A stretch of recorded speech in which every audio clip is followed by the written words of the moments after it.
Welcome to the Make and Design Podcast. I'm your host, Carina Gardner. On this podcast, we're unraveling the everyday joys and dilemmas of design, making, and business. For makers who want to be designers and for designers who are makers, this is your inside scoop to help you grow your business and bring more creativity to your life. Hey guys, today I have Emily Taylor with me. She is from collagequilter.com. I think I got that right. She's a collage quilting artist. She does phenomenal work, you guys. So today we're going to talk with her about her books. She has 2 books. She said she's actually even in the middle of updating book 1. We're going to talk about her books, talk about what she's got in them. I think it's going to be pretty fun. I always love talking to people who have books because it's fun, you guys. So fun. So Emily, do you want to introduce yourself a little bit and then tell us the names of your books and then we can dive in from there? Sure. Thank you again for having me, Carina. It's always fun to chat with you. I dove into collage quilting just not very long ago, and immediately I was approached by a publisher who said, "Hey, we'd love to have you write a book about what you're doing, collage quilting." And so I got the contract, and I was just about to sign the contract with them when I met with another friend of mine who had self-published, and she said, "You've got to self-publish." And so that's what I did. So I wrote my first book, which is called Collage Quilter Essentials for Success. And that is the book that I'm now in the process of updating, because in the 3 years that I've been doing this, I have innovated a lot and I've learned so much. It's my goal to really, really become an artist, and I push myself every single day. I'm working and learning. And so I felt like I needed to update my book. And then my second book is called Take Flight. And this is specifically for making the quilt that you see behind me. It features my parchment pressing technique to make how many birds? 1, 2, 3, 4, 5, 6 birds. I'm a bird lover. And so that was kind of a natural thing that I wanted to create in a collage quilt. So those are my books, and I don't know if I should announce it here or not, but we want an announcement, Emily. If you have the inside scoop, we want to hear it. I have plans for my 3rd book, which will come out, I'm hoping, by next spring. And if some of my people might follow me, know about the critters that I'm working on. Carina, what I did back in April was I put myself on a 30-day creative challenge, because you've probably heard this, and you know this because you're a designer, that the more you design, the better your outcome is going to be. It's not about quality more, it's about quantity, because those people who produce the quantity actually end up creating the quality. So in fact, it was kind of this, I read an article in Inc. magazine about the 70-20-10 rule. And that is that 70% of the work that we do will be mediocre. 20% of the work we do will be subpar, and 10% will be brilliant.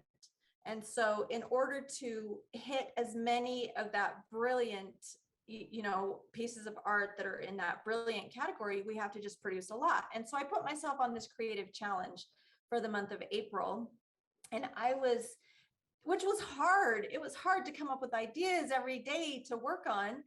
But out of that came this, I discovered how much I love creating little critters, big size, macro size. So like ladybugs and beetles and snails and stuff like that. And so, the critters are going to be my 3rd book, and that's going to be coming out in the spring. And so that's the next one. That sounds amazing. And everything I really hope I have a lot of Design Suite members listening, because that is exactly the format for which we do all of our work. We're just produce, because there does come a point where it's like we just produce, and then there will be these moments of brilliance where you produce stuff that is just phenomenal. But you can't get there unless you've produced all of this stuff that leads along to that point.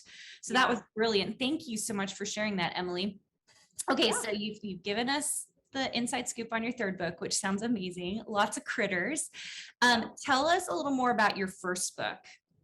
Okay, so the first book, I felt like I couldn't find, so I love to invest in books that have been written by artists and designers. And in fact, I do a weekly live video on Facebook, and this week I'm going to be doing a book review because I love to buy books and creators.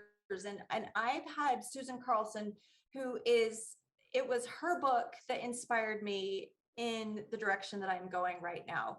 Back in 2017, when I lost everything, and I picked up her book called Serendipity Quilts, and I read it cover to cover, and I just couldn't get enough of it. And so I forgot the question that you asked me, Carina, but I just got. Tell me about your first book. Oh, where did the first book come from? Okay. So after reading her book, I dove in and was like, you know what? I wish I would have known these things. I want to know the differences between adhesives, and can I use glue, and what's the best, what are the best scissors, and what's the best fusible web. And so I couldn't find that, even though I was super inspired by Susan's book. I couldn't find something that just had the basic essentials for success with collage quilts that talked about not only color theory, but products that are out there, and how to use those products, and how to select fabric, how to apply color theory to fabric selection, and then of course method. So that's what the first book does. It's just the very basics that walks you through all of those things that I think are essential for becoming a collage quilter. Okay, that is awesome. So it does sound like if you are first getting into this, that people want that first book. Is that correct? Yeah. That's what it sounds like. Absolutely. Like to know what the right tools are, right? To get started. So it doesn't feel like a hot mess, because I'll start something sometimes and then I don't have the correct tools. So then I feel like it's all on me. Like I didn't do a good job. Right. And when it's just the tools, right? Like getting. And not that there's not a ton of investment. It's really good scissors, how to select fabric, a pattern, and glue. Like those are the tools, but you kind of need to know how they work and what to do with them to be successful. Okay, so cool. So then book 2 is about the birds. So is it mostly about pattern and method, like how to do it correctly? So there are 2 different ways that I make collage quilts. One is with a foundation panel. So that is, like I showed you before, applying pieces of fabric to a foundation panel. The other way to create a collage quilt that I innovated myself after I had produced the first book was using parchment paper. Parchment paper is a heat resistant non-stick surface, so that when I create a collage on this, then I press it, then I can peel it off all in one piece like a sticker. And so good. That is what I used to create the birds. And I needed to be able to explain, do detailed photography about how to do that. And so it really focused on this method. Plus it's got all the it's got the birds in the pattern. So it's a how to create these birds using the parchment pressing method. Yeah, that's so awesome. So it is a totally different method. And the thing she's referring to, you guys, is she was on my podcast a few weeks ago, and she shows us this amazing digital print that you can get in her store at collagequilter.com. And then I don't know, do you send a panel out, or do they get the digital file? How does that work, Emily? I have both. I provide digital patterns for my international customers, or anybody that just wants to buy a digital. Mm-hmm. But then the physical pattern contains the pre-printed foundation panel. Okay. And so it sounds like you can get it either way. And so she has this wonderful digital panel that you can create your collages on. So that's what she showed for her first method. The second method, she just showed a piece of parchment paper with a piece on it with like all the different fabrics in the shape of a teapot. So Kate, seriously, so good. So here's the question I've kind of had at the back of my head. How long does it take you to make one of these quilts? That is a great question. It depends on the project. Some of my more advanced art quilts, I probably put 100 hours into. So my horse and my grizzly, I spent 100 hours, but like this one back here that you see in the background, I've been working on it let's see, what's today? I've only been working on it for a few days.